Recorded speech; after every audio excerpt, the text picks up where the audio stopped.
All right. Well, good evening, folks. As always, I'm joined here with Muck, and we've got this is episode 6, I believe, right? It is.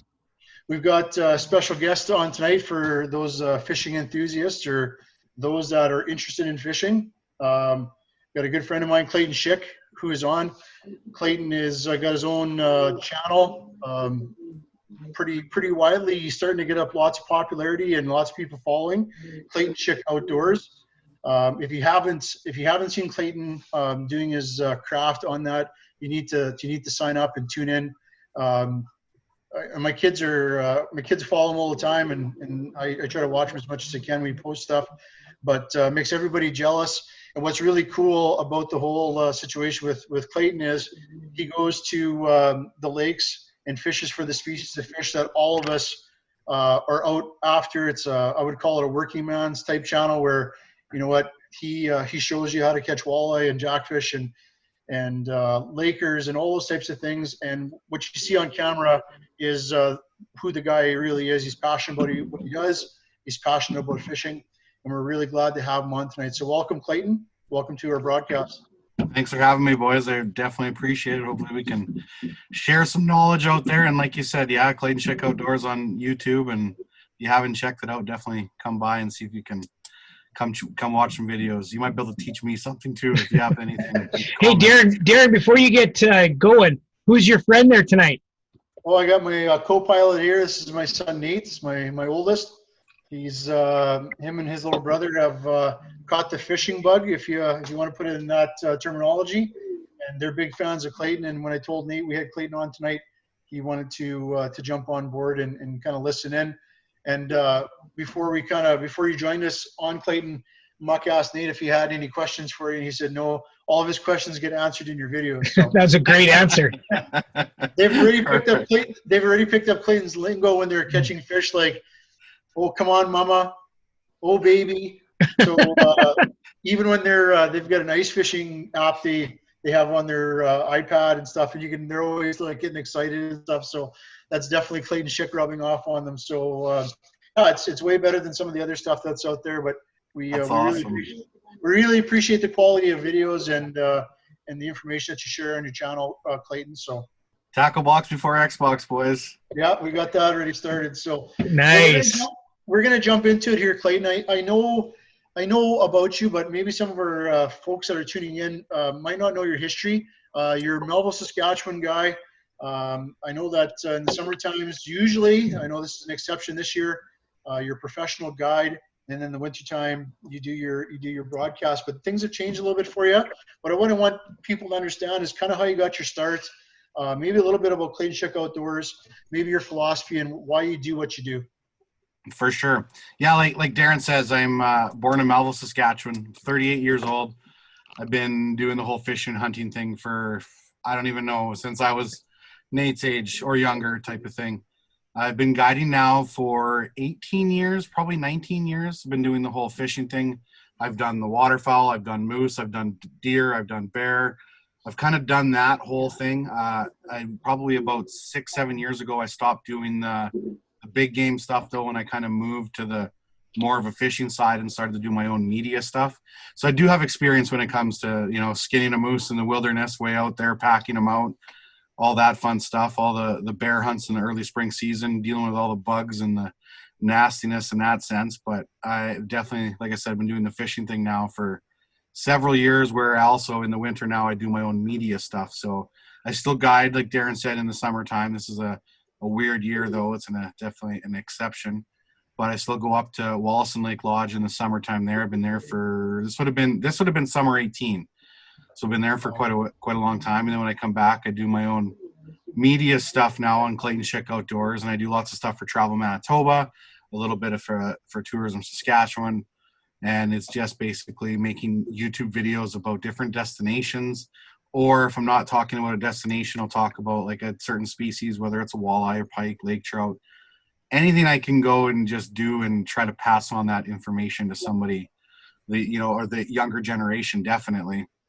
I think the biggest thing is that with my stuff, you can always take away something to learn for it. It's entertainment, but also educational. But it's never going to be compact where it's like 30 minutes full of all of these educational tips, because as like, you know, a puppy, you can only learn so much at a time. And if you give them everything all at once, they're going to, you know, forget things and they're not going to take it all in. So I just kind of like to teach people just 1-2 things every single video, and hopefully they can learn something like that.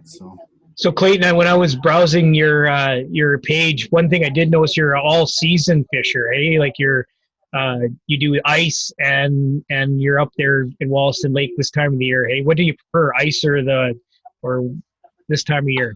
In the summertime, I prefer open water fishing, and ice fishing, I prefer the winter fishing. It's kind of like a mixture of both. I'd say if I had to choose one gun to my head, I'd probably choose open water, just because you feel you're more mobile. That, I'm saying that when I have a boat. I think if I didn't have a boat and I was stuck to always having to fish on shore, I probably would prefer the ice fishing, because it gives you a little bit more expansion in that and be able to fish bodies of water or areas of the lake that maybe you can't if you don't have a boat. So it definitely, the ice fishing thing is taking off so big right now. Like, it's probably one of the fastest growing sports in our industry when it comes compared to, or in terms of like hunting, fishing, all that stuff. The ice fishing stuff is really growing. So I definitely I prefer the open water for sure. To answer your question, I know I'm getting away from the topic.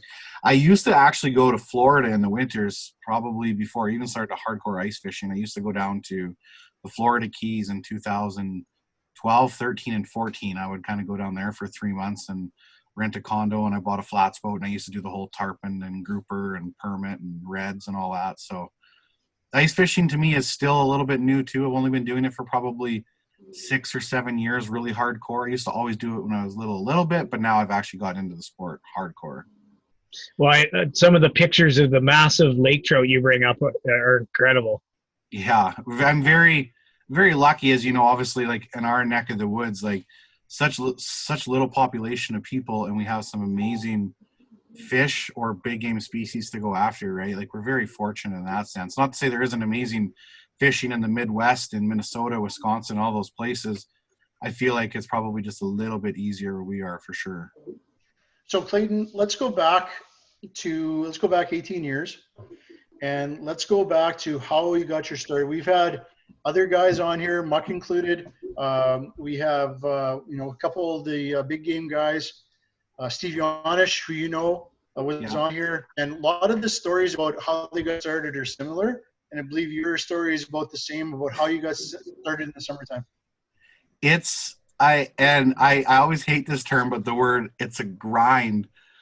You're starting in a camp, usually somewhere in the complete wilderness, no cell reception, no internet, anything like that. And you're starting in the bottom. Like, I remember my first camp was up at Wigness Lake Lodge, and I got flown into this camp, and it was like, here's your place. And you're like, okay, well, where do I sleep? And they're like, well, no, this is where you sleep too. And it's like, it's a wall tent with like holes in it, and it's your wood stove, and it's not like you're a weekend camping trip. It's like you're here for the next 3 months, and it's like, holy cow, I'm sleeping in a wall tent for 3 months. It's like, what did I get myself into?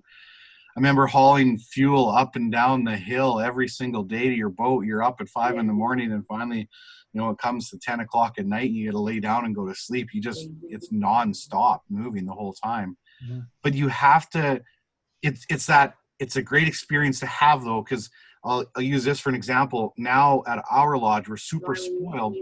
And when we get a kid in there that's 19 or 20 years old and it's his first time ever, he has no idea how good he has it at our lodge and what else is out there, and the whole grind thing and going through it. So like you said, Steve Yanish and stuff like that, he works at Scott Lake Lodge, and it's another very well-known lodge, but he went through the trenches too to get to where he is in that sense. Grinding the whole thing when you're young is tough. But I wouldn't, if I could go back, I wouldn't change it though, for what I had to go through to kind of get there, for sure. Character building, right? Totally, through the trenches. It's, I remember it's like, there's no guests in camp, and it's like, hey, let's go out fishing. And the camp manager's like, no, we're going to paint those cabins. And it's like, oh, so when do we get to go fishing? You don't. You're not going fishing. Like, you're here to take people fishing, and when there's no people to take fishing, you're painting cabins or you're hauling propane or something, right? It's like, it's 100 straight days of work. I remember halfway through, no, probably not halfway, probably in the first 10, 15 days going, what am I doing here? Like, it's a big character check, and you look down and it's like, okay, am I going to pull through with this? I remember finally calling up my girlfriend, like literally a month into it, and I just got chewed right out because she's like, you haven't called me for a month and all this stuff. And it's like on, and all of a sudden it's like, I look down at my clock and it's like, well, I've had my 4.5 minutes on my satellite phone. You haven't given me a chance to talk, but my 5 minutes are up. I got to go. Bye. And that's it. Never talk to her again. It's funny because you're saying about always think you were thinking that maybe you get to fish. When I was guiding in BC, it was always a joke that if you got done hunting early, you just prayed for a hunter that just wanted to stay in camp and enjoy the scenery. Because if you went back to base camp, you're cutting wood or you're doing all that stuff. And another quick, when Sonia and I first met, I was guiding, and just like what you were saying there, you talk to your girlfriend or your wife on the phone. She sent me a towel one time, and I was like, "What's this? A crying towel?" I literally got a towel in the mail because I hadn't talked to her, and inside was a note just saying, "I figured you could use a clean towel," but I thought, I was like, "What is this?" So at least it wasn't a picture of all your things burning on her front lawn saying, "Don't come back." And the outfitter threw it out the window of the Super Cub, so when it landed on the ground, it was soft, right? So I was like, "What the heck is this?" That's funny.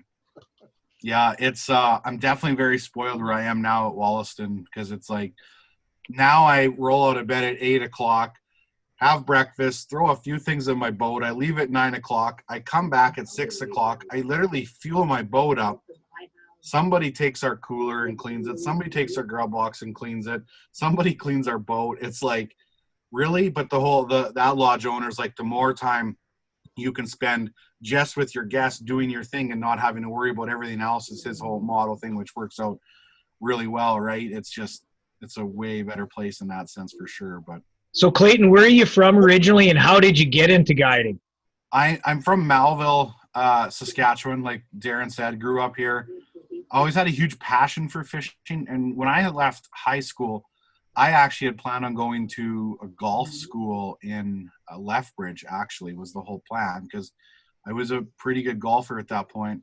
But I always had a passion for fishing, and I learned of this guiding school out in Vermilion, which it doesn't exist anymore, but it used to be called Wildlife Guiding and Outfitting.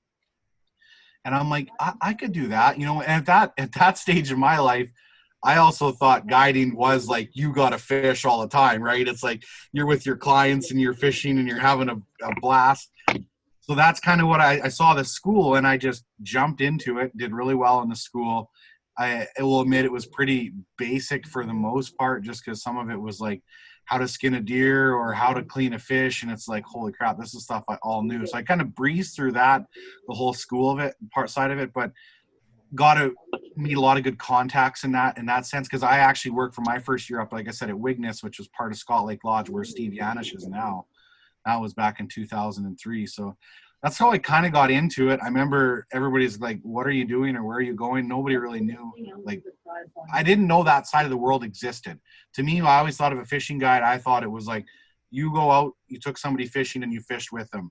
I never knew it existed where you literally went out during the day and you never even picked up a rod unless it was to take out a bird's nest or maybe give somebody a quick idea about how to work a lure or something like that. So yeah, a guide school in Vermilion was kind of how it all started for me. So when go ahead, Mark. I was just going to say, so Clayton, for the program tonight, I think Darren's going to have a little bit more specific you-related questions, whereas I think I've written down a whole bunch of like basic fishing type things that I think maybe people would want to ask you. So we'll try to bounce, take turns and bounce them off you there.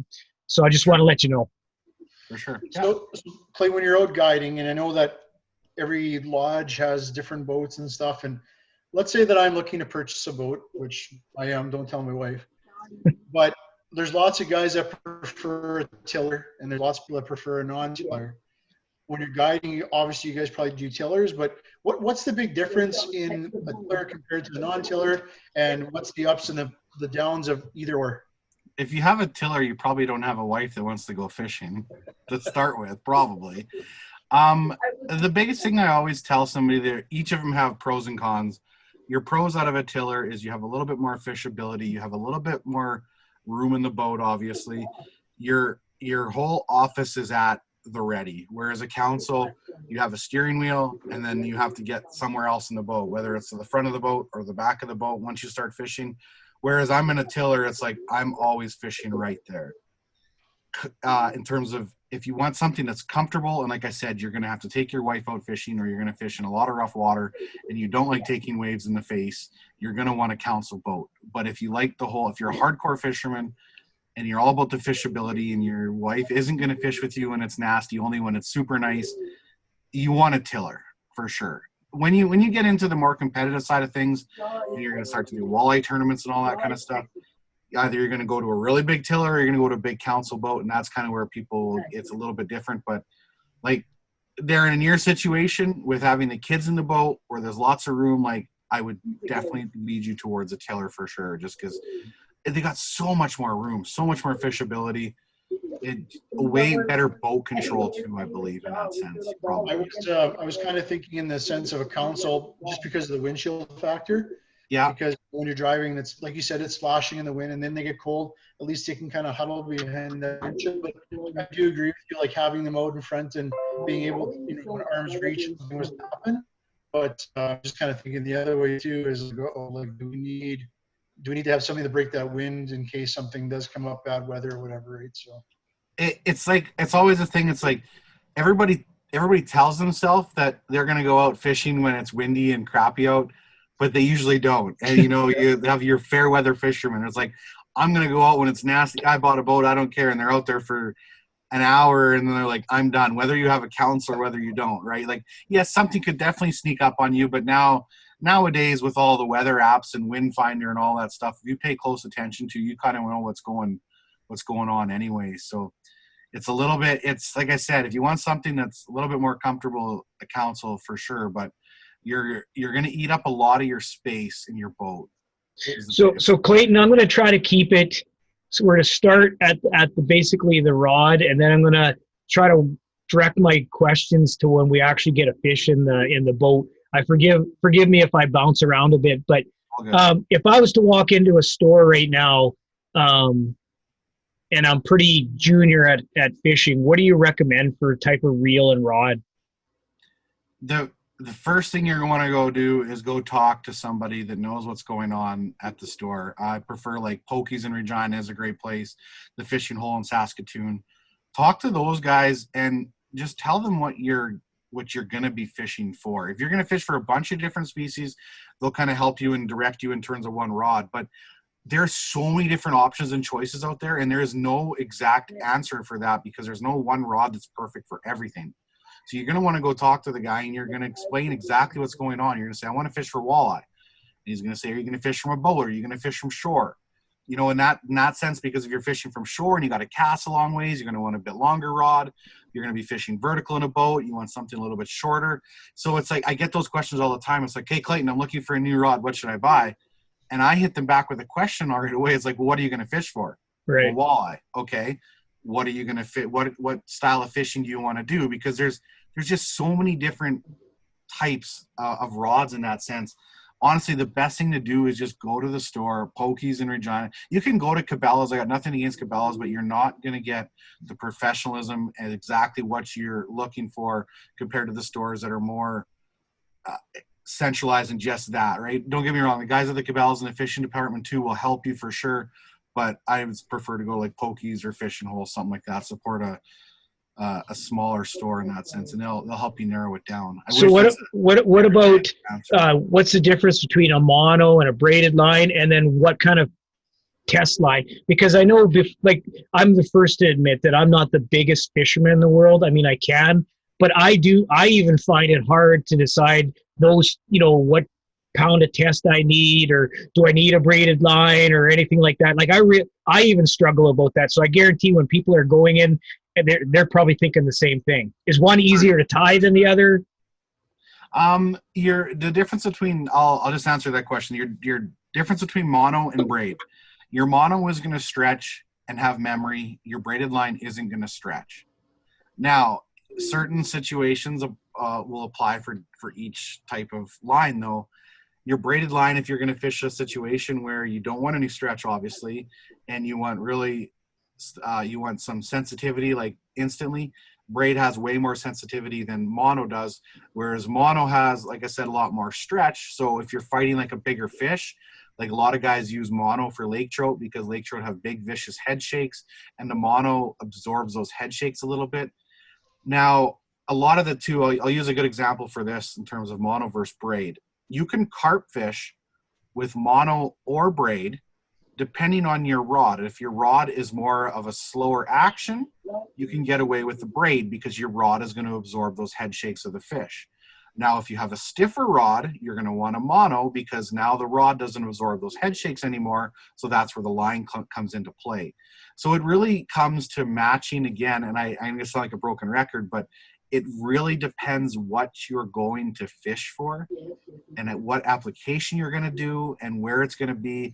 And all you can really do is do your research on that. There's no perfect answer for that. I can tell you, for sure what the differences are between that. And then we could throw fluorocarbon in there, which will throw you out for a loop too, because it's something completely different, right? It's not a mono or it's not a braid. It's more like a mono, I guess, in terms of it's got a little bit more stretch than obviously, braid's got no stretch, but fluoro does have some stretch in it. The whole theory is fluoro doesn't, but it does have actually stretch, but it's invisible.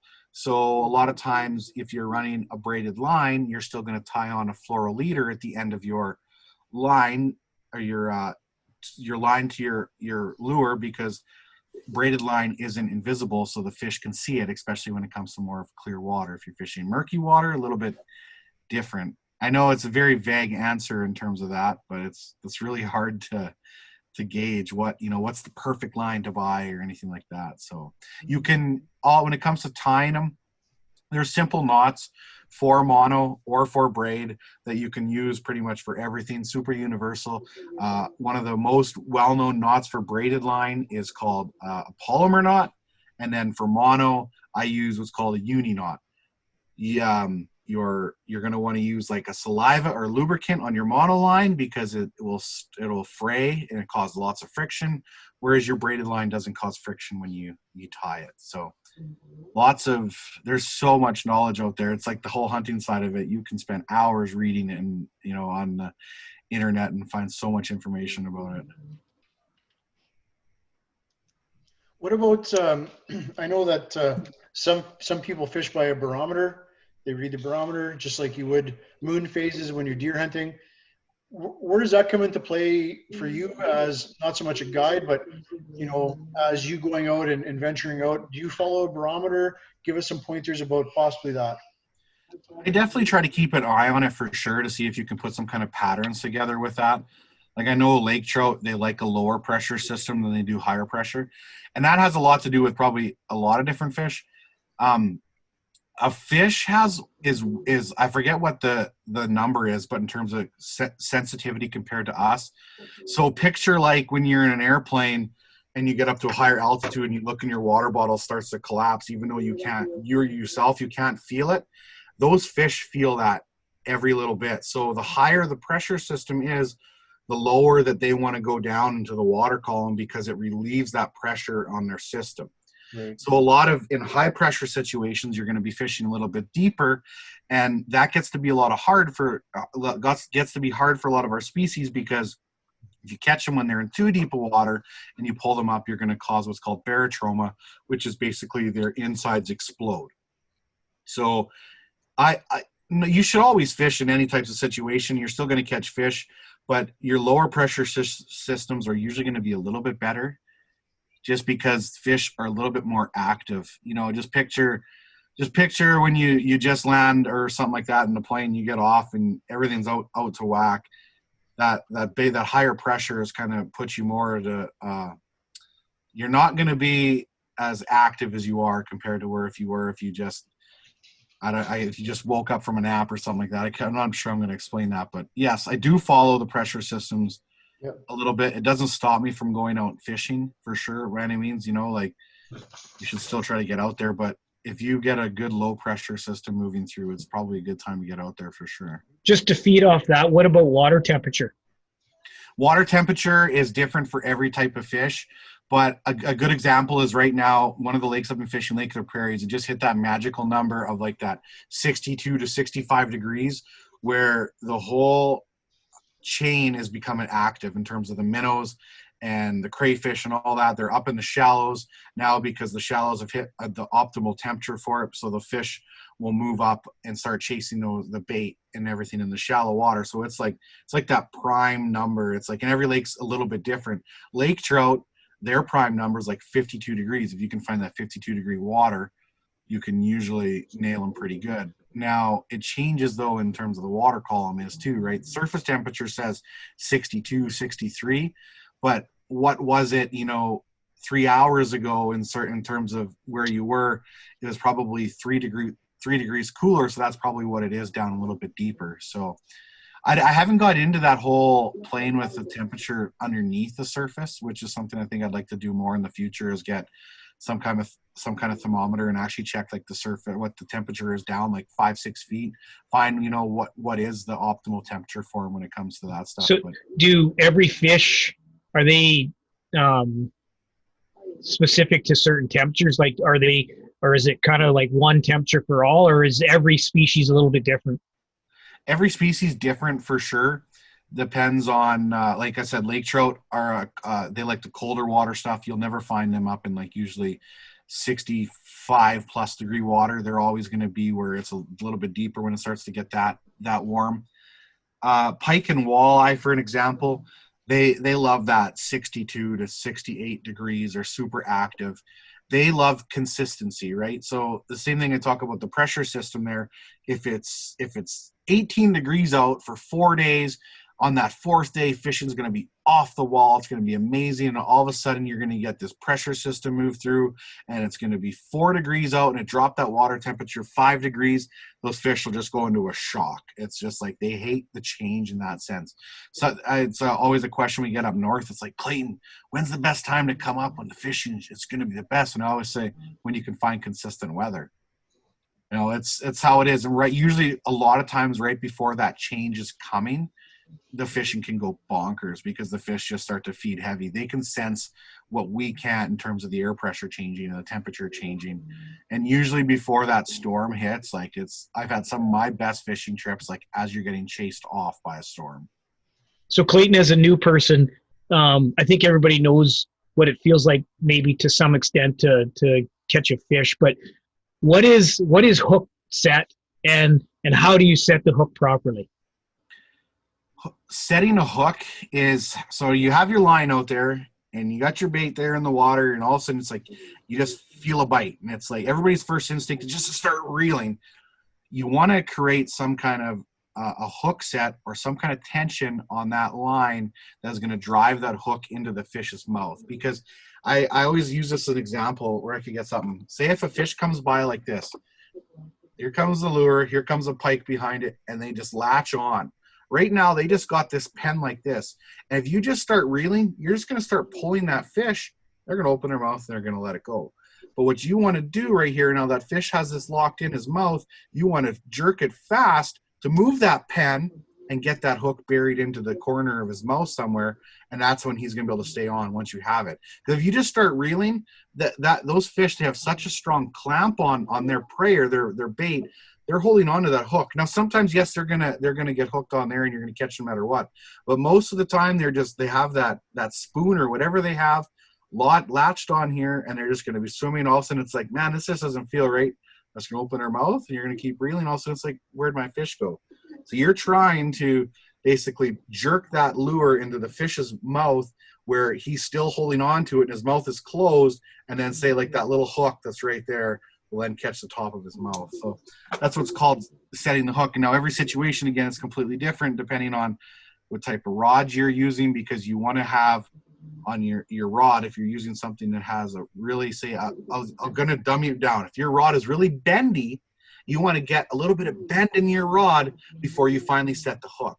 Because what's going to happen is if your rod's really bendy like this and you first pull, your rod has to bend first before that line actually pulls tight, if that makes sense. So every rod is different in that sense too. It's learning your equipment and how it adjusts and how it works. Let's talk a little bit. I know you're a big advocate about reviving fish before you release them, and you see different things on different TV programs where guys, they catch a bass and they just throw her off the boat. Reviving fish, handling fish. I know that up at Wallaston where you are, Clayton, some of the massive northerns you guys catch, the guide is the only one allowed to touch the fish. Let's talk a little bit about reviving fish and what's the importance of that. I think just it really comes down to fish handling in general. The reviving the fish and letting them go, every situation is going to be different in terms of what type of shape that fish is in. Some of them you can let them go right away. Some of them you have to hold by the tail and let them sit there and regain their strength a little bit. But I think I really like to focus more on just the whole fish handling itself. Nothing like makes me more upset when I see somebody net a fish and it's like they net it and it's like into their boat and then it's like high fives around, the fish is flopping around on the bottom of the boat. Net the fish, let it chill out in the water, especially if it's a bigger fish. Let it chill out, take the hooks out, bring it up, do your photos, and then release it. But I always use this one for an example. Picture yourself just like running a marathon and then coming back and somebody takes your head and then just shove it underneath the water. How long can you actually hold your breath before you're gonna drown, right? Compared to whether you were calm and level and somebody took your head and you held it underneath the water. You're gonna be able to hold your breath for a lot longer. A fish is basically like the same way in that sense. They're so stressed out. Now you're bringing them out of the water into their unnatural environment and they can't breathe, right? But because they got so much lactic acid buildup is the word, is what I'm looking for, is they have all that in them already, and now they can't breathe when it gets them out of the water. So I always like to tell people like 30 seconds to a minute at the most, keeping them out of the water. And if you have a live well, take advantage of your live well, put them in a live well for a little bit, pull them out for the photo, put it back in a live well, release them, type of thing. It's really hard you can't be hard on somebody that's never done it before, because it's a learning curve. You're going to make mistakes. You're going to drop fish. It's not something you should get upset about if a fish dies on you or something like that. It's going to happen, but you're just learning from it every single time, and you want to be able to adapt that into your future. At some point, it's the people that have been doing it for 20 years and are too stubborn to know better or learn better, right? And you see the old vertical hold like this, straight out, fish bleeding everywhere type of thing. It's those guys are the ones that we need to kind of fix. The newbies, they're going to learn. It's part of it. Is there a proper way to handle and hold the fish though? The more horizontal you can keep the fish, 2 hands, definitely the better. Now, every situation, usually at some point or another, the fish is going to be vertical for a little bit. It's all about how long you keep it vertical for. The less you can, the better. 2 hands on the fish. There's nothing wrong with putting your hand up underneath their gill plate and kind of holding on there. Just don't get your hand into the red things. I'll use pike for example. People always say, why don't you use gloves with a pike, because your hands will get all cut up? And I say, because if I put gloves on, I can't feel anything. If I feel something on my hands and something doesn't feel right, I know my hands are somewhere where they shouldn't be. So it really, in that sense, where you got gloves, you just stick them in there and you're tearing everything up and you don't even realize it. I'd say for kids in particular, that's probably one of the hardest things to teach them, is how to hold a fish properly, because they want to just do a death clamp on them, and of course they're slimy or something like that. So I know with my little guy, I every time we catch a pike in particular, I try to teach him, or a walleye, how to hold it properly, or at least most of the ones we caught aren't that big, so you can handle it very easily. But most kids just want to put a death grip on them. Yeah, and it's a whole learning curve, right? It's no different. You don't throw somebody the car keys and say, okay, here, go drive around the block. They're not going to be perfect the first time. It's learning how to do it, right? So you have to let them how to do it. They're going to fail for a long time in terms of that, but eventually they'll get the hang of it. But it's like I got to get myself out of that habit, and I'm getting better at always trying to do something for everybody because I am the guide, and it's like, yeah, I know how to do it perfect when it comes to that. So you see somebody, you kind of like, instead of just letting them do it and figuring it out, right, and coaching them, or don't yell at them, don't talk to them negatively, explain to them the situation, say, hey, this is how you should hold it, or this is what you should do, because we don't want to discourage people from going fishing or getting them outside, right? It's like you're trying to encourage them. You don't want them to have that feeling where all of a sudden they do it wrong and like, I don't want to do that again. I screwed it up. I'm not doing it again. So one of the things that I'd say the older generation have a problem with, and maybe you can speak to because of Wollaston and lakes like that you fish at, what is or why should we be practicing catch and release? People don't realize how long it takes a fish to grow in terms of a bigger size. People shouldn't obviously you should still catch fish and harvest and take home within your limit and within reason. Like there's nobody that needs 4 fish every single day if they're out there, even though their limit tells them they can, because their freezers probably ends up full with it.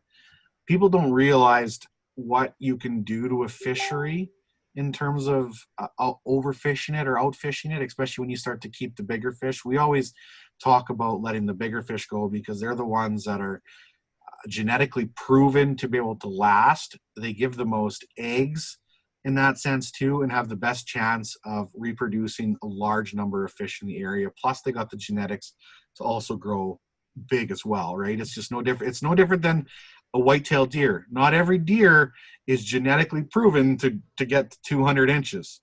The deer could be in a perfect area with no stress in its life. It's still only going to be 140 inches, no matter what. That's in its genetics. Fish are the same ways. If you take out all the trophy fish out of a place, all of a sudden you're going to start from ground zero and have to work that up again. It's really tough. You look at fisheries like Last Mountain and Tobin, where they have some protected slot sizes on them. Last Mountain's probably, I guess, doesn't have as much as a protected slot size, but Tobin, amazing fishery because of all of the big fish that have to be let go. There's a lot of up and coming fish in there, plus your chance of catching some giant fish as well. I love to see all these lakes have a slot size between 22 and 28 inches because those are the prime breeders as it is. Usually they don't really taste as good because they're a little bit bigger. The meat's a little bit more rubbery. So it's important to catch and release to sustain a fishery. So what's the easiest and the fastest way to get that fish back in the water if you want to maybe get a trophy done up later, like a replica or something? What's the quickest and the fastest way to do that? The quickest way to do that would be to take a quick picture, and then you want a length and a girth measurement. You can girth the fish in the net or in your live fall. When I talk about girth, that is your measurement that's around the fish's stomach area, wherever the biggest area is. And then your length, which you can put it on any bump board and whatever, or even a measuring tape that's going to be close.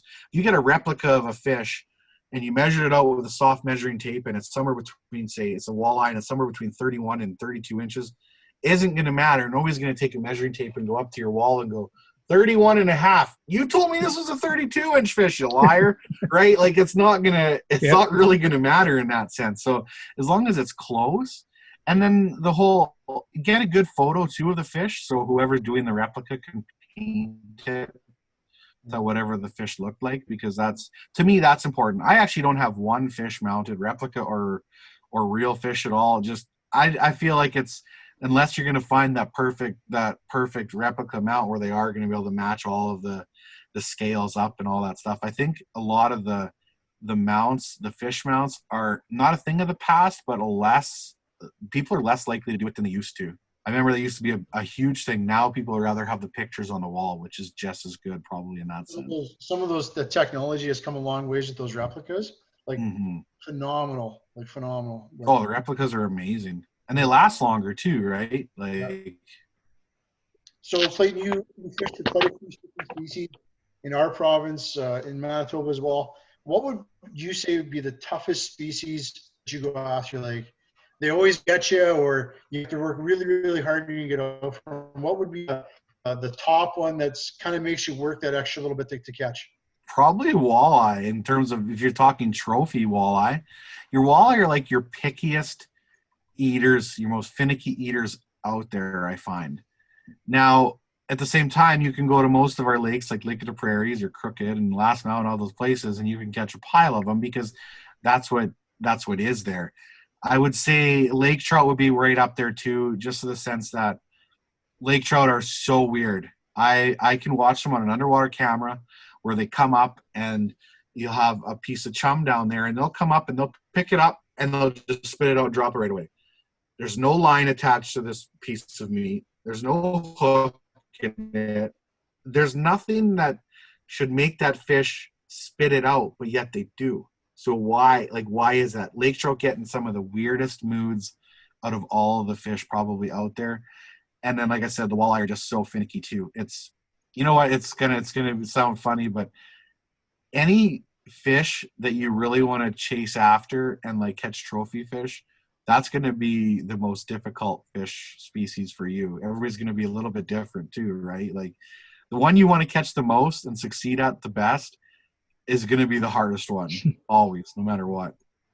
So we can't go through a program with a great fishing guy like you without talking about the type of species we have here in Saskatchewan and what lures work and what do you recommend? I hate for you to give your secrets away, but I know I asked a couple of people, I told them you're coming on today, and I asked them what kind of questions they wanted to hear, and they said, what lures do you recommend for walleye and northern pike? For sure.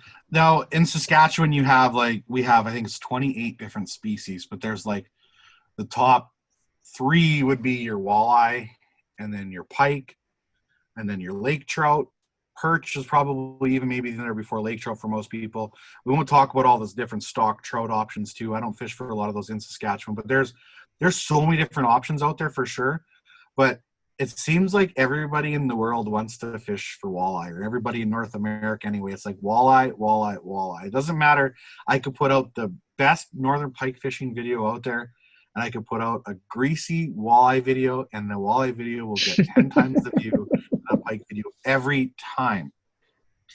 When it comes to walleye fishing too, and every time of the year is going to be a little bit different. When it comes to ice fishing, I love like little spoons fished hard, or jigging wraps, more aggressive bite earlier in the year. Summertime, I think my biggest go-to is always usually a jig and a leech, probably for the most part. It's really hard to beat a leech dragged in front of a walleye's face. I don't know why or what. It just drives them crazy. Night crawlers are great, obviously, but when it comes to a finicky walleye bite, now obviously when it gets super finicky, sometimes you have to use your leech with a really tiny hook, or sometimes you can get away with the bigger hook, obviously. But it all, again, there's no, if you had told me I had to choose one bait only to fish, say walleye all summer long, it'd be a jig and a leech. What about bottom bouncing for them? Yeah, it's definitely a good method for sure. Do a lot of Lindy rigging instead of bottom bouncing. Bottom bouncing is definitely very useful, dragging butt down or dragging behind like a slow death hook, even with a night crawler, or whether you get into like a little spinner or a spinning glow or the new smile blades, they call them.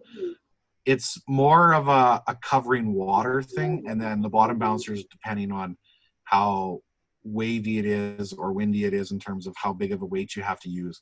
If you can get away from the bottom bouncer and go to more of like a small Lindy Walker weight or something like that, you're going to have more feel than you are if you're bottom bouncing. Now, obviously, there's times where it's super windy and you feel like it's the only way you can feel anything is you put down a bottom bouncer. I think the biggest mistake people make in Saskatchewan when it comes to fishing for walleye is they don't slow down enough. It just, whatever you're doing, slow it down. Like I was at Lake of the Prairies and I did a video against my buddy Jay, and in 8 hours I caught 106 fish. I had 3 boats around me all day going back and forth, hardly catching anything. What are you using? And I said, the same thing you are. I'm literally anchored, not moving, just throwing out my jig, popping it, letting it sit, popping it. Well, they're going 1.5 miles, 2 miles an hour, back and forth, back and forth. People just need to slow down, especially in the spring season and the summer fishing.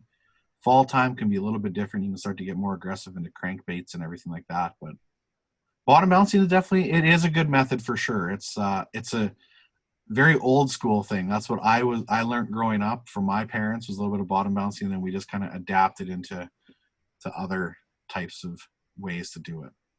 So Clayton, let's say that you're going out to a lake that you're either unfamiliar with or maybe you've never been to. What would be some pointers that you would kind of go, your go-to methods that you would go to, like structure or trying to find rocks or whatever? What are some pointers out there that you could go to for a lake that you're unfamiliar with? I'm going to do a video about that actually in the future. You should probably usually spend your first hour out there just driving around and looking around a little bit. If you have that sonar and can do that for sure. If I was going to go to a brand new lake, never fished it before, the first thing I'm going to do is I'm going to go to all of the major points on the lake and look for some kind of drop off. While I will usually hug some kind of structure in terms of a quick drop off, and then at times they'll come up on the top of the drop off to feed as well. But for the most part, I think, like I said, if a brand new lake never been to, that's where I'm going to start, is off of points, looking around that in particular, and then branching out from there. I really rely on my electronics a lot, side imaging, mapping out an area, and then kind of picking it apart later. Obviously too, when you drive around, you can kind of get a feel for where everybody's fishing and what everything's going on. Maybe you're going to go check out points, but every time you go from point to point, you see 4 boats along that shoreline, 4 boats along that shoreline. You're like, okay, well, they're not on the points. They're obviously in the little basins or whatever, right? You don't got to go fish by them, but take that knowledge and go somewhere else in the lake and try to find out what it, in that term, what it looks for. But yes, to answer your question, if I go to a brand new lake, I'd start off with like points, some kind of drop-offs. So what is a depth finder, and how do fish finders work? A depth finder / fish finder is it's an equipment that goes on the back of your boat, in terms of, that's what they call the transducer, and it shoots off a wave down into the water, and it hits the bottom of the lake, and it comes back up, and it relays all of the info that it's got in the process. So it shoots down and it sees the bottom, and it's like, that it was 18 feet from there to there. So it'll give you this 18-foot readout. But all of a sudden there was something that was right here shooting down that stopped the cone or the laser, I guess, whatever, the radar, whatever the proper term is. And it went back down, and then it came back up. And again, it's like, there's a piece there that it just couldn't get through because it's a hard object. That'll be like your fish, or maybe a tree or something like that, right? Obviously it's a fish if it's there 1 minute and gone the next type of thing, but it's the fish finders, and I used to use the term usually depth finders for the most part, even though a depth finder is the same thing as a fish finder. Nowadays they have amazing technology though too. It's called, like on a Humminbird, it's called auto charting. And it shoots this technology down, and it tells you it's 18 feet, 17 feet, 17 feet, 16 feet. And at the same time, it's recording all of this on your unit, and it's creating this big map for you. So now you can like look later, it's like you drove around and did all these passes along this point, and you're like, oh, look at that. It goes from 18 to 25 feet and like this far. It's like, we'll go focus on that little key area, or maybe it's this big flat or whatever it is. But the technology now is mind-blowing when it comes to that, because all of a sudden you have this chart readout of a lake. And I know now charting areas and looking at it and going back and saying, now I understand why that area was so good when we were a kid. It's like, no wonder we caught fish there all the time. Like, look at the big little trough that's there, or a little hole or something like that, right? Like, it's mind-blowing in that. Technology is something that you can like use, and it'll take you just to like that next level of getting really good at fishing, basically. Clay, what would you say your best takeaway, your greatest takeaway is from guiding? What would something that kind of sticks with you, resonates with you I'm just like, man, this is what it's all about. The giving people an experience that will like it just lasts forever, and it's gonna sound so cliche, right? Like that's what everybody always says, but I've heard stories of from wives where they call our lodge after, or personal emails they sent to me, you know, and it's like, Mr. Harris just passed away last night, and you see the photos at his funeral, and it's like all the photos are him with you and fishing. That's what they are. It's like you're at this guy's funeral. That's it. Those are the memories he took with him, right? Like the biggest things. It's very emotional in that sense, right? And you have another side of it where you're giving people their first experience too, where it's like, you know, it's their first 38-inch pike. You've caught thousands of them, and they're like, this is the biggest fish I've ever seen. And it's like, that's what keeps you excited in that sense, because even though you've caught thousands of them or seen thousands of them, you smile and laugh and get excited, not because of the fish, but because of what they're going through. So there's really two sides of it to what I've taken away from it. Both are completely different. Like I said, the whole emotional thing, and then getting people amped up and excited for it. So I just want to spin back to the baits there, Sure. Clayton. So everybody has their own favorite color, but in your experience, what is your favorite color, say for walleye, and uh, what time of the day is best to fish? I always have this saying, you know, if you go through my videos, you always see it, especially lake trout fishing. If it ain't chartreuse, ain't no use. But that's like, it seems like chartreuse is such a staple. And what I found from a lot of underwater video and cameras is if you're familiar with the whole water spectrum, as soon as you take colors and you start dropping them below, like I think it's like 20 feet, 25 feet, and like the color red like completely disappears. It's like this grayish, grossest color. It's like, and that happens with all the colors, but like your brighter, more vibrant colors. White is always a popular color in that sense, even though I don't know if white's a color, but your chartreuses, they just light up in the deeper water. That seems more than anything. Now the old saying is, if it's bright outside, use bright colors, and if it's dark, use dark colors. Is that what it is? Yep. I don't know. Whatever it is, I just throw it out the window because it doesn't really matter in that sense. Every lake's different too. Colors really is, and this is this is only my experience or my opinion, but it's more of what's the word I'm looking for? What you I can't even think. Would you have the most trust in? The word will come to me eventually, but it's like what would you have the most confidence in? It's all about confidence. Whatever you have confidence in is going to work for you. I tell it people all the time. It's like lake trout fishing. I have my confidence bait is a 2-ounce chartreuse tube bait. Now I'll use something else for like 20 minutes and I'll catch myself retying it back on, throwing it down, and slamming a monster. And then in your head, you're like, you got to be using a chartreuse tube or else you're not going to catch it. But no, it's because it's what you fish with all the time, right? Now, yes, there for sure. There are people say, the professional walleye guys say like walleyes can get super finicky, and sometimes you need a gold hook or a black hook or a red hook with a little bead on it. It's all changes in that sense. And maybe there is some theory to it or science, but there is no like perfect color that's going to work all the time for you. When the fishing's good, you can catch them on anything.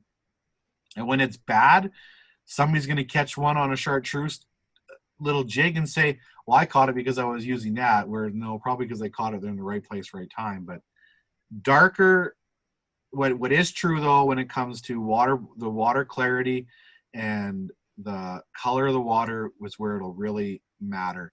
Up north in dark tea-stained waters, your oranges, your reds are always going to be better. Now this is fishing in like less than 10 feet. In your clear water, more of a natural color, your whites, your browns, your grays, anything like that when the water's clear. And then when it's darker, you're going to use your more vibrant colors. So that kind of answers the question a little bit, but also plays around with it a bit too. And then what time of the day is best in your opinion? Whatever time you can go fishing. No, I have the saying, I always say prime time. every fish is different too, but walleye are low light feeders. Generally, your best fishing is always going to be in that first 3-4 hours of the day and your last 3-4 hours of the day. In the summertime, in the winter, those windows close a lot more because the day is a lot shorter. But I've found out recently that the sun rises at like 4 o'clock. Who gets up at 4 o'clock to go fishing? Like, holy cow. It's crazy. But walleyes are a low light feeder for the most part. You're going to have some bank smash up days at noon, but your early mornings and your evenings are usually going to be your best times for sure. Perfect. Let's just talk about your YouTube channel a little bit, Clayton. Clayton Schick Outdoors, and let's talk about the following. How things have kind of took off last year and a half, last 2 years for you. You've picked up a lot of followers, and some of the stuff you're producing. I followed you for quite a while, and your production has come, and not that it was bad before, but it has come a lot. It's awesome. You have different camera angles, lots of things happening, especially your ice stuff that you've been doing, ice fishing. Let's talk a little bit about your YouTube channel and how that's going for you. For sure. I've always liked to do the whole video side of it and capture the moment, especially when I started to guide a little bit, just because I wanted to be able to show my dad or my grandma things, that was like that I get to see and get to do. And it just kind of went on from there in terms of that sense. The YouTube thing has, I don't know what blown up or if you're big, what it is. I have 25,000 subscribers, but at the start of November, I think I had just under 10. So it really took off this winter in that sense. I had some videos go quite well, one with like 380,000 views, a couple more with just over 100,000 views, maybe one with 220,000 views. But that's more for the ice fishing thing. The open water thing, I'm still learning how to do those videos a little bit better too, and find that perfect balance of, like I said, educational plus training or plus entertainment as well in there. It's I always get a question from lots of people. That's what they want to do. Like, I want to make videos and I want to do YouTube. And it's like, what should I do? And it's like, just do it. Just go film yourself, whether you have an iPhone camera or whatever else you have. Just go start and you do it. You go look at my first couple of videos. They're trash. Like, they're trash. And not that I even think my new videos are that good anyway, but you see things improving a little bit more and more, right? And it's like, I spend a lot of time on YouTube just watching what other people do, and you're like, I like that little edit. I'm going to try that next time, right? And you put it into there, and your videos they get a little bit better and better, right? Like, it's like anything in the world. And this applies straight to fishing, hunting too. The only way to get good at it is to do it over and over again, right? It's just a cycle over and over and over. And you're always going to get better, or it should get better, unless you're into that mindset that you think you're amazing and you're not going to improve. There's always things to learn. I'm learning more and more about the editing and the cameras and all that stuff all the time. Another thing I always tell people when they're first starting videos is try to get audio and good audio in your video, because nobody wants to watch a 10-minute clip of just music and fish being slung over the boat, no matter how big the fish is. People want that interaction, right? Like, and that's what I found out a lot in the last year and a half. It's like I was said earlier about how I do all my live videos too. It's like people love that face-to-face or that interaction with you. They want to get to know you too, right? Like, it's a whole learning curve for sure. So Clayton, I was reading an article trying to get prepared for the program tonight, and one thing that they sort of stressed in this article is that, believe it or not, you should learn how to properly cast a rod and stuff like that, as well as bait matters. And what they meant by that is use the right bait for the lake that you're at. Is that really a thing? You just cut out on me right at the end there. It just said in this article that know the lake that you're fishing at, and they just kept saying bait matters. Yeah, and that for sure. That really comes down to especially the saltwater stuff. I took away from that. It's like, you wouldn't believe how finicky the fish can be when it comes to, if you take a herring and you run it through a school of mullet, the fish know that something's wrong. It's not normal. It's not what's going on. Now, in our waters too, the same thing will matter definitely a little bit. Fresher the bait, usually the better. But you can trick that fish to convince what's going on. Now, a lot of times where they say match the hatch in terms of fly fishermen, you need to know like what type of bugs the fish are feeding on at that time. And that's what you want to present to those trout, because that's the thing that's going over their head all the time. And it's like, yeah, there's a caddis hatch on right now. I don't know, excuse me, I don't know the proper terms for trout fly fishing, but it does matter. But at the same time, I've seen some crazy stuff happen where it's like, you've got this perfect presentation in front of this fish where this nice live minnow that's swimming around with 6-pound fluorocarbon leader. The fish can hardly detect anything. And Buddy trolls by with a 5-a-diamond spoon with a 12-inch steel leader, and he's the one that connects on the fish. So not to get away from that article, but does it matter in that sense? The Saskatchewan world record walleye, or this is not world record, the Saskatchewan record walleye is caught on a 5-a-diamond spoon, which is like, nobody fishes for walleye with a 5-a-diamond spoon that actually like wants to target walleye hardcore. The people that fish for walleye with a 5-a-diamond spoon are just going fishing. So like, yes, it matters to a certain point, but it doesn't, if that also makes sense. Not to tear that article apart.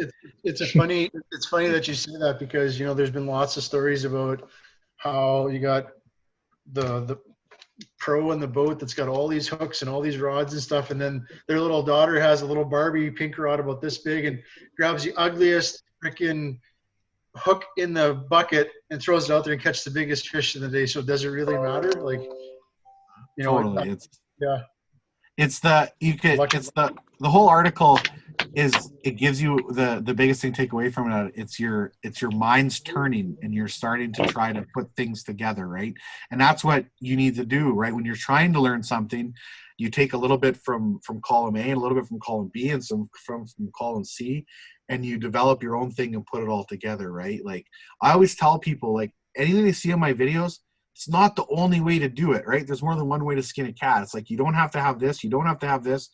There's certain ways there's different ways to do it too, right? Like, and those articles are always great in that sense, because lots of times it's like the guys are like, if you don't use this spoon or this lure, you're not going to catch fish. And it's like, really? Like, well, we can throw that theory out the door. But I think certain times of the year, your bait would definitely matter more, in terms of, if you were to use a leech during the ice fishing season, the leeches aren't swimming around when it's that cold out in the water.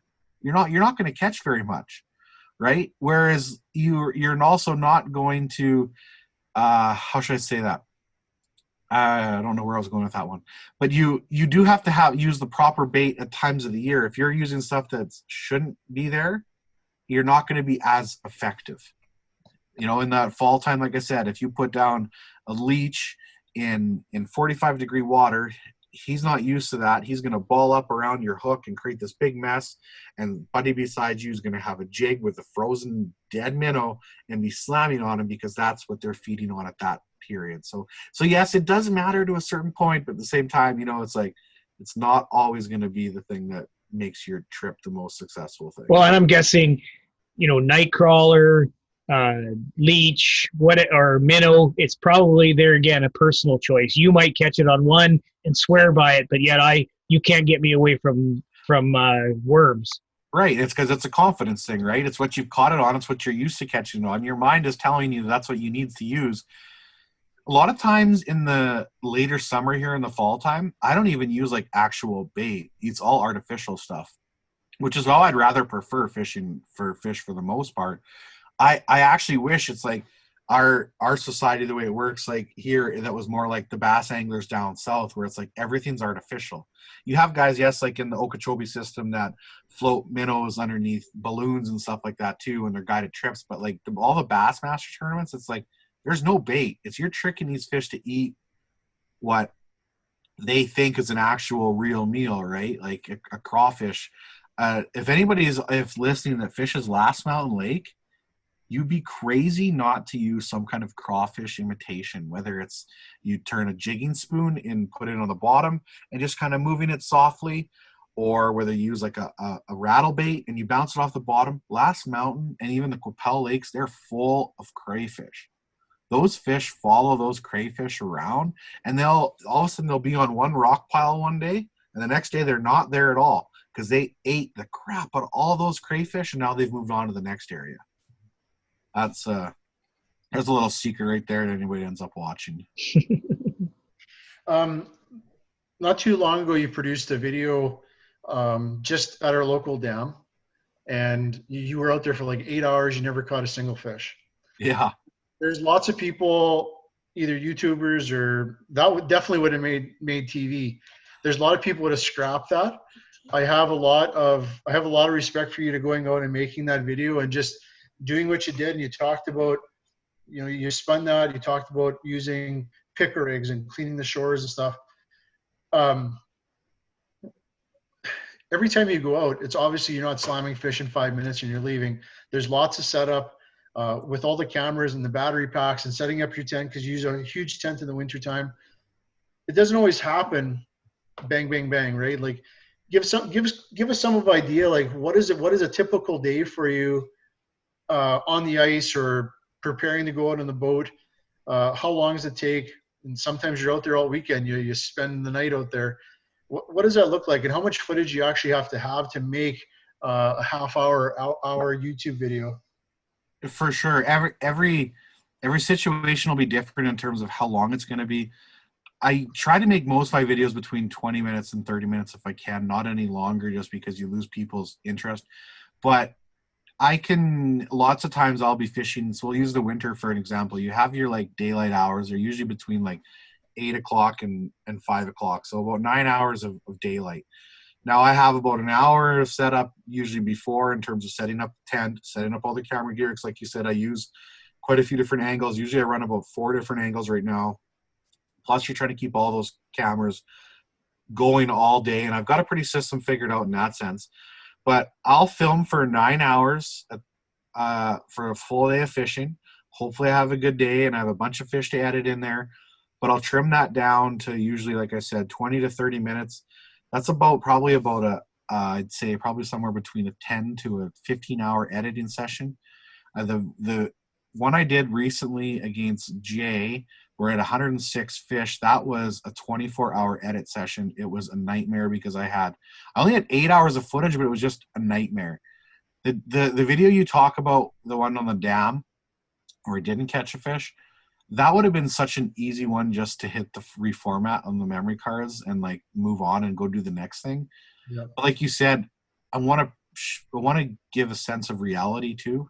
It's not always a barn burner every time you go out. I've had a lot of failed trips, right? And I don't want to ever give that sense off to people that it's like I catch fish every time I go out, because really I'm not that good. It's just I spend a lot of time on the water. It's all experience. It's all it is. It's not like I'm this magical angler that goes out and catches all these big fish. It's just time put in. There's way better fishermen out there, like way better. But yeah, the whole process itself is mind-blowing and tiring. I went to Last Mountain for a couple times this year, and I'll come home and finally I'll dump some footage and I'll lie in bed and I'll say to Cindy, I was like, yeah, that was a 21-hour work day today. Because you leave at 4 a.m. and I'm finally laying down at 1 o'clock, and it's like I didn't stop all day in terms of what you were doing. Yeah, I'm fishing, but it's like the fishing never comes first. I could be on a wicked bite, and if my camera battery dies or is going to die, I have to drop my rod and set the cameras up again and figure that out. It always comes first. I always give Carter a rough time because he's like, he gets in the boat, he's like so quick to pick up a rod, and I'm like, just wait till I get everything set up. Like there's so much that goes on in that sense. But that's kind of, to me, that's the exciting part these days, is trying to capture the moment, not necessarily the monster fish. If I put down the camera, Wandy, and just started fishing, I could probably catch a lot of fish this summer. Well, I can tell you this, Clayton, just from knowing who you are and watching your videos and following you and stuff. Your personality is definitely an attribute to the quality that you put out. And like I said before, like I know quite a few people in not only in fishing industry but in hunting industry through the Park and Outdoor Show, and a lot of those people that you see on TV are the way that they are. So the product that you produce is a direct result of the person you are. So continue to do that. I appreciate that. Thank you. Hey, I got a question that somebody asked me to ask you, and because it's been so damn windy here, what's your secret? So first of all, what does it do to the bait fish, and how do you fish the wind? I stay in bed. No. Wind is amazing if you're not trying to film. You're going to have some of your best fishing days when it's windy. You usually, for the most part, you want to fish the wind. Where it's blowing in, your heaviest, your hardest, that's where the fish are going to get stacked up. And people are like, oh, because it blows the bait fish up there. Well, yes, but the bait fish aren't blown up from the wind. The bait fish go there because that's where all the nutrients and all the bugs and everything else is getting blown up. So it's just a big cycle. You got all this water being pushed up against, say, the rocks or the point or whatever you got, and it's all these new nutrients and all these insects and everything getting pushed up. So then the bait fish come by, and then that's when the fish will come by too. So, but there is such thing as too much wind as well. You get into a situation where there's just too much wind, and fish are they don't want to get thrown around against the rocks and stuff like that either, right? Like it's just too much for them for sure. I've been very bad this year of only fishing the nice days for that say, and that's only because trying to film in 3-foot rollers is not easy.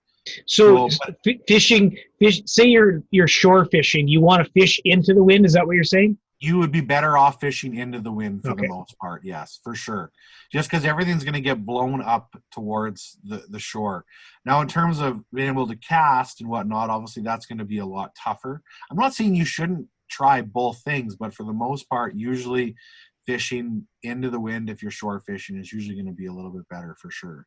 It's harder to do. I know that you hear a lot of stories of people catching some pretty monstrous fish in the wind on the windiest day or right before a storm, like you'd said. Like there's they just throw.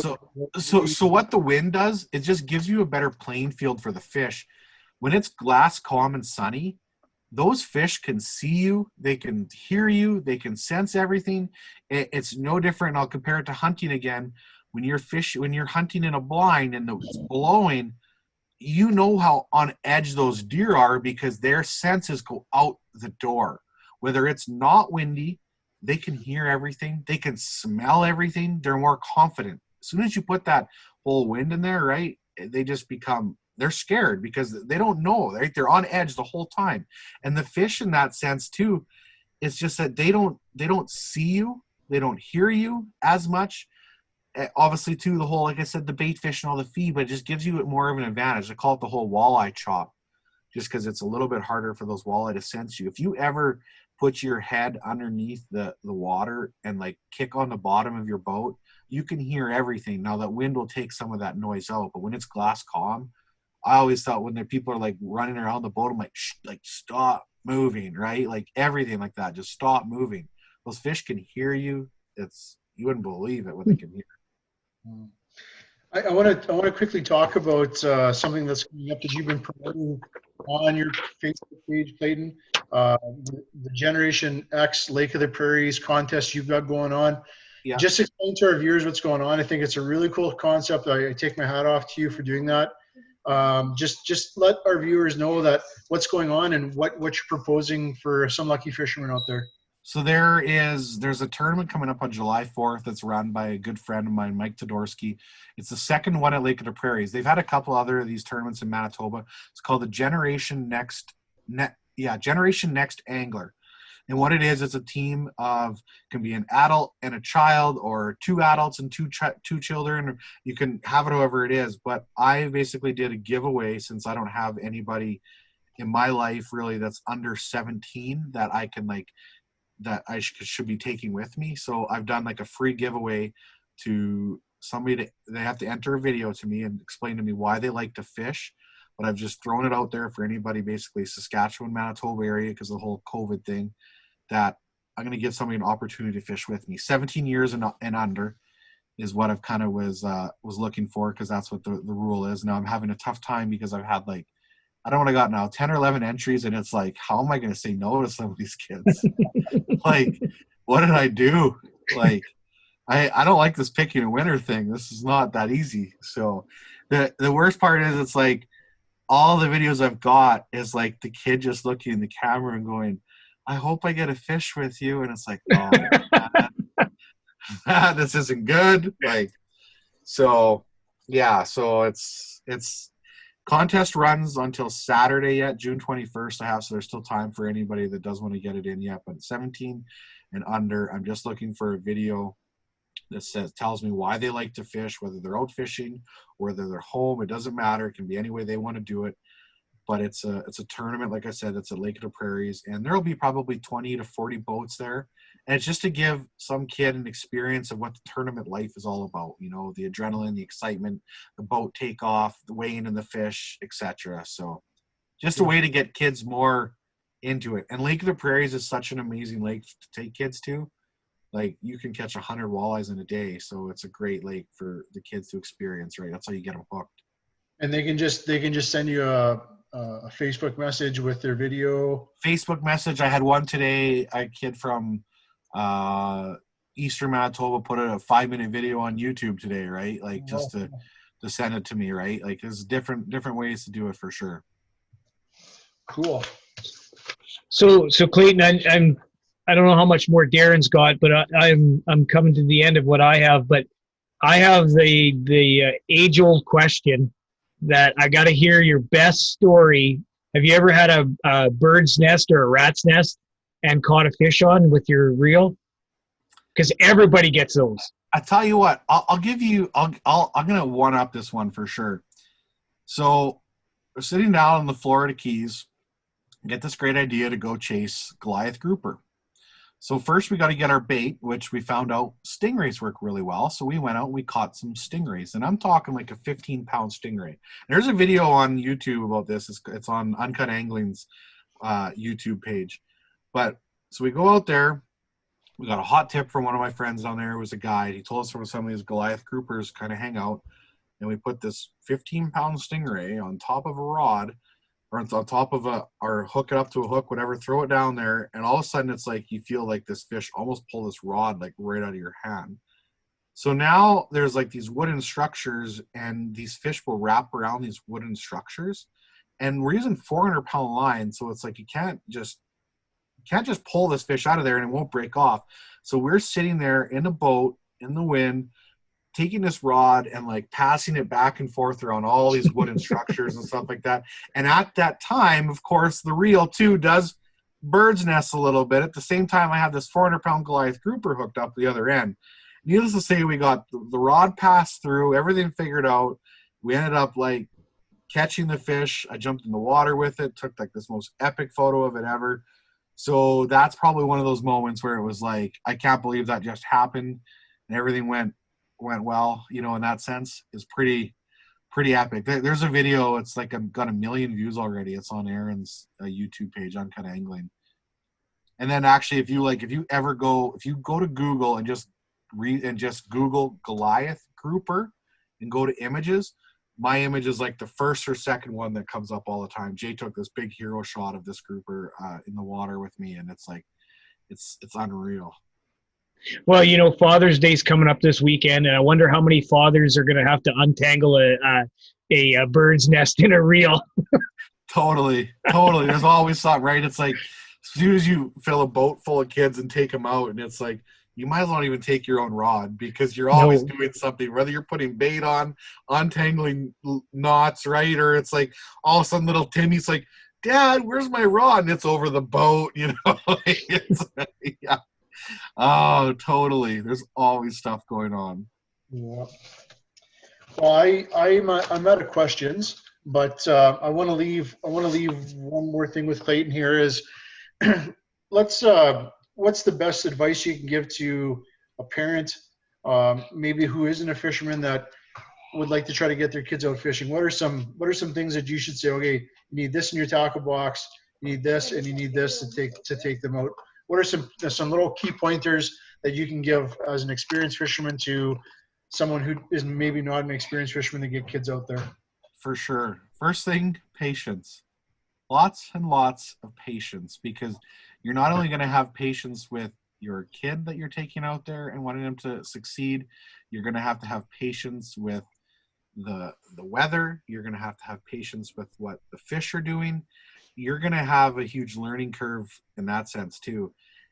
I would suggest for sure, if you can try to talk to somebody that maybe it's an uncle or somebody like that that does have a little bit of knowledge to help in that situation. But every area usually has some kind of lake that's close by that you can go fish from shore and start teaching the basics. Get your kid some kind of rod where he's going to be able to cast it smoothly, or you can teach him how to cast it smoothly. Don't start with like a bait caster rod. Start with like a spinning rod setup, something where the kid can just go out and be able to cast and get the hang for it, or the hang of it. Now, fishing is really tough in the sense that, you know how kids are, they lose interest quickly. So if they're not catching fish, they're likely to want to move on to something else. And that's very volatile in that sense to start with, because the kid can lose interest in it quickly, right? If he goes out and doesn't catch any fish, all of a sudden the next time you go to him, you're like, you want to go fishing again? They might not want to. Now, in your situation where you say the kid wants to, you might have an advantage in that sense. So he might hold his interest a little bit longer. Just get him not in a super expensive rod, but get him a nice setup where he can cast it comfortably. You're always better off with a little bit heavier hooks. You can always teach your kid with like a little bit heavier topwater bait how to cast, because it's not going to sink, so you're not going to get snagged. So you can throw on this big topwater bait, and he can cast out and get the hang of how to cast a rod and reel it in without losing the lure, usually without creating bird's nests in that sense too, just because it's a little bit heavier. Heavier lures will cast better than lighter lures will. And you're not going to get snagged on the bottom of the lake, because as you know, kids usually, they cast out and they're reeling, they're like, oh, look at that bird. Oh, look at that semi. And now their lure's at the bottom and they're snagged. You got to hand it to them, right?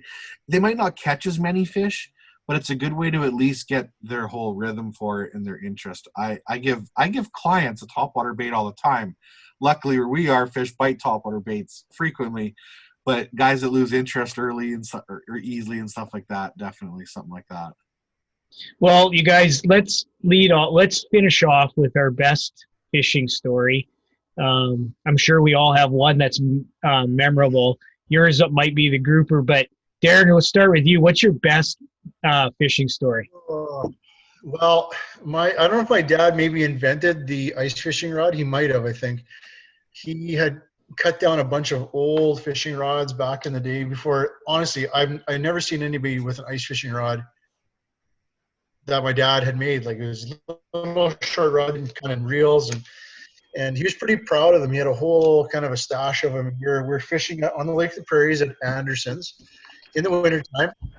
And it was my mom, my dad, and I, and my other two brothers. I'm not sure where they were, but he had cut a bunch of holes, and we had some steel hooks that he had made set up. And I don't know why, but back in the day, it was like you grabbed the line and you just kind of brought the line in, and you didn't actually reel the rod. I'm not sure why. But we were fishing along, and one of the steel hooks had a fish. It was bobbing there, so I threw my rod down. Actually, it was on this side. I threw my rod down and went up to run after the steel hook, and it kicked the fishing rod into the water, into the hole, down the hole. And we're like in 20-some feet of water, 20 feet of water, let's say. And as soon as that, I could feel it come off my boot and went into the rod, into the water. I was like, because my dad had worked really hard with this. He's pretty proud of these things. So if you've ever been to Anderson's, it's like a few miles from the water to the highway. Like, it's quite a ways up there. My dad was so mad at me, he made me walk home. He's like, you need to leave right now. So I'm like, oh my God. So I walked. I almost made it to the highway before my mom come and pick me up with the truck. I was so not that I probably got a licking for it, but it was more that the fact that I kicked this rod down into the water. But yeah, that was kind of one that still kind of sits with me, that, the disappointment of actually kicking something down he had produced, that he took some pride in. Yeah, that's kind of my fishing story. We did a lot of fishing when we were kids, but that one kind of still sticks in the back of my mind. So that's funny. Clayton, what do you got for us? Why don't you go? Tell me your story. Okay, well, I don't know if you can see it back here, but that's the biggest lake trout I've ever caught, and the guy in the background's my dad. It's funny how our stories always come back to our dads. My dad, he's in his 80s now, and I'm hoping that we still got time to, now that my son's 14, that maybe three of us can go up together on a fly-in. But that was on a fly-in in northern Saskatchewan, and on that trip was probably the best fishing story I've ever had. So I was a hunting guide at the time. And if you know anything about hunting guides, we like our gear and we don't like our gear to fail. So I had just gotten a brand new Leatherman tool. And if you know how much a Leatherman tool is, they're like $100 and they're dear to us. So we went on this fly-in and I just am so proud of this Leatherman tool they got.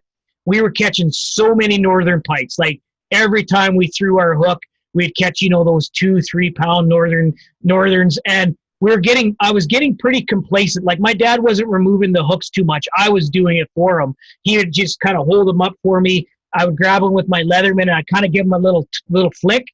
And so I was getting pretty complacent with them and cocky, and I was just grabbing them and flipping them into the water.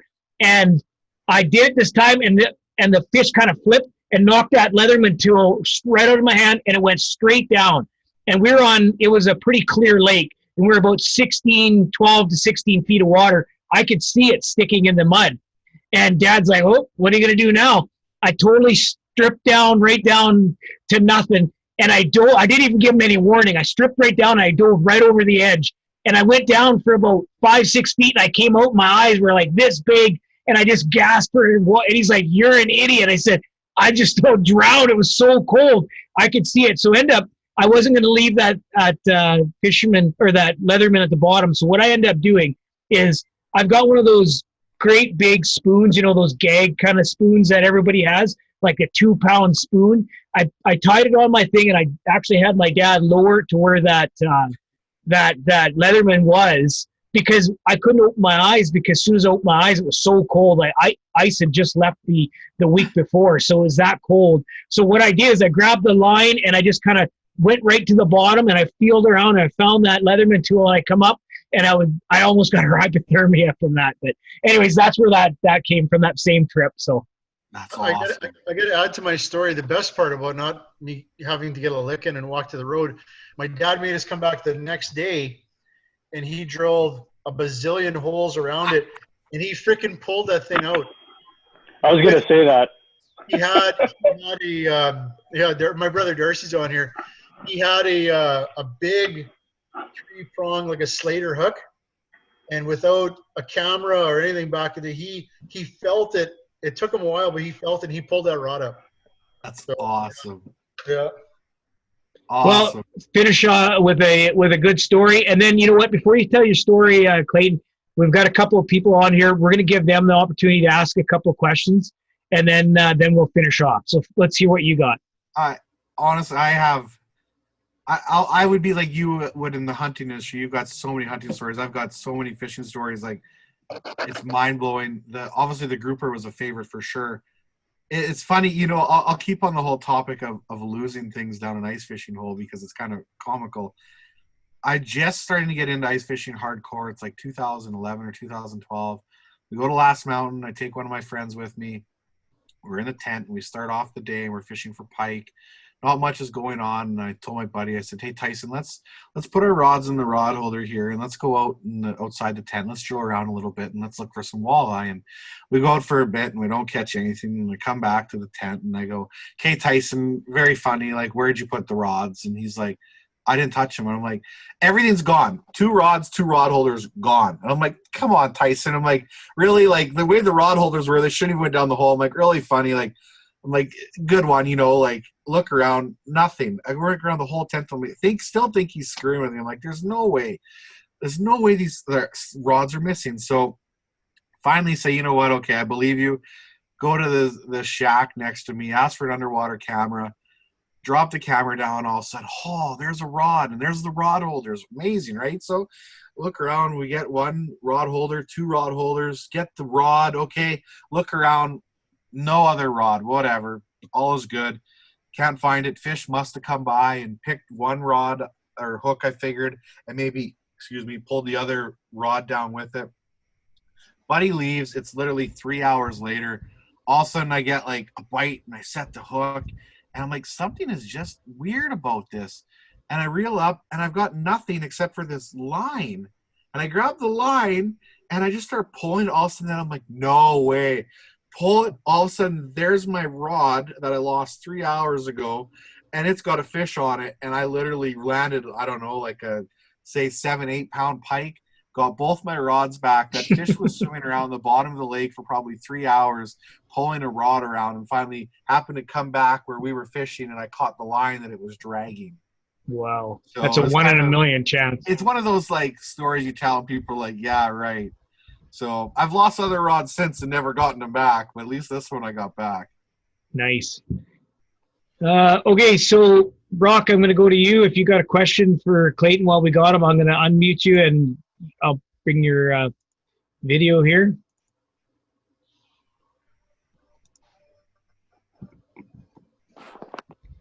Hey Clayton, love your content, man. Keep it up. I'm going on a fly-in next week up north. I want to take 2 or 3 jays. What are some big pike baits that I should pack that are gonna work for me? Savage Gear line throughs, 8-inch, slow sink. Doesn't matter color in that sense. The dark trout, the light trout, whatever, the perch color isn't going to matter as much. The dark trouts work really good because they represent more of a spawning sucker. The suckers will be just finishing spawning at that point. Suckers get super, like you get a big red stripe down their sides.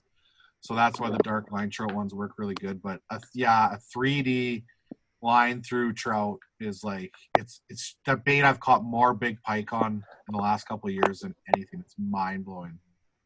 Mind blowing. Perfect. Right on. Thanks. Yeah, buddy. Thanks, Brock, as always, for joining us. Okay, Darcy, you're up. You got anything for Clayton? I don't really have a question for Clayton. I enjoy all of his content. I watch all of his videos. So thanks, Clayton, for all the videos and the quality content. And I've been talking to Darren, and we need to get you guys down here to Devil's Lake in North Dakota here, and we need to do some fishing there this winter maybe. I would like to get down to Devil's Lake at some point and chase those big perch down there. Yeah, they're pretty awesome. Be awesome. I appreciate you watching all the stuff. Did Darren get you that hat, or is it still stuck at home? Stupid COVID, I still haven't gotten my damn hat. It's COVID in my closet. You ever heard of mail, Darren? You know, it works pretty good, hey? Well, he was supposed to come up right before COVID hit, and it didn't happen. So Totally. I'm holding it hostage for him to come home.